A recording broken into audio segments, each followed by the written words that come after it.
Hi guys, welcome to the quick unboxing and a short review of the Airtyme Picasso phone. So I've bought this phone from eBay for 3,700 rupees, whereas the box shows something else. It shows 7,499. You can get this phone from e-commerce sites like Home Shop 18 or India Times for almost 4,000 rupees. I've got this an offer for approximately 3,700, but you may not find it for the same price. I'm quickly opening the box and have a quick view on the phone. Overall, I've used this phone for 2 days before I could do this review. There's also a screen guard provided in this box.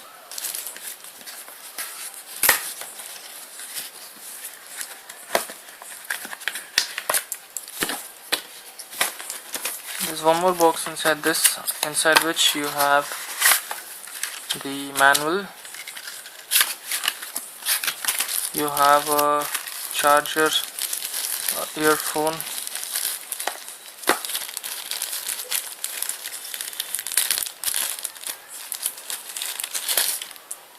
so the earphone does not look very great, but it should just meet your requirements. So I'll keep all these things aside and turn this phone on. I have mentioned that I've been using this phone for a couple of days before I could do this review, because while I was unboxing it for the first time, that this did not turn on and I had to keep it on charging for some time. So don't be surprised if you get it in a box and the phone does not turn on. Just connect it to a charger for 10 to 15 minutes and it should turn on. So here is how the phone looks. Let us go through the exterior in the beginning. So this is a 3.5-inch display, and you have a front camera. You have a home key on the front, and it looks like a typical HTC phone. I've also seen a few Alcatel models like this. So to the left you have the charging port or the data transfer port. On the top you have the power on off button and the 3.5mm jack. To the right you have a dedicated camera key, which is good, and the volume rockers. To the bottom you have the mic. At the back you have the 5-megapixel camera, and which is autofocus, and the good thing is you also get a flash on this phone. So for the approximate price of 4,000, you are getting a lot of features in this phone. Once I turn it on, this is how the display of the phone is, and on the basis of what I've been using for the last 2 days, notice that the display is not too great. It is a 320 by 400 resolution display, so it is quite obvious that the colors won't look good, and the brightness of the display too isn't that great, but considering the price range, you shouldn't have any complaints. The other specifications of this phone are: it has got a 650 MHz processor, you have a 1450 mAh battery, it has Wi-Fi tethering, hotspot, and Bluetooth 2.1. You also have GPS-G sensors and proximity sensors in this phone. And let us quickly do some browsing on this phone. I've already tried using the camera, and the camera samples are comparatively okay to what you usually get in a 5-megapixel. So let me quickly connect to Wi-Fi and do some quick browsing. Meanwhile, when the Wi-Fi gets connected, I would say that this is a dual SIM phone, and as you see, you would find 2 network signals over here. I've been using an Aircel 3G SIM and a Reliance SIM, so I was able to make video calls.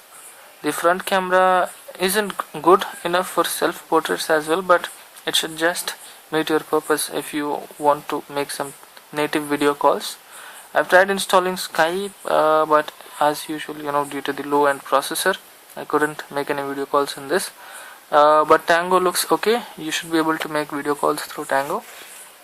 So let me quickly connect to. So before doing some browsing, I want to show you the operating system. So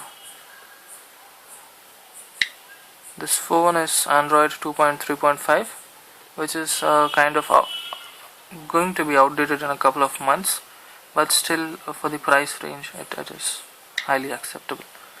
So let me try to browse the website here.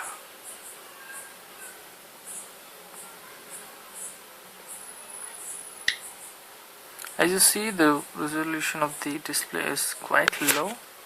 You don't get any saturated colors. It looks pretty dull. But having said that, the interface is quite smooth. I don't see any lag while using this device. Last 2 days I had a couple of instances where it took some time for me to receive phone calls. The screen did not respond immediately, but apart from that, most of the times it has been quite good. So it is taking some time to load the website, but it is still okay. Because of the low end processor, there might be a bit of lag, but you see, this is a capacitive screen, multi-touch screen, and it is not the best, but still it is okay considering the price range. It do takes a little bit of time to load web pages, but it is absolutely fine.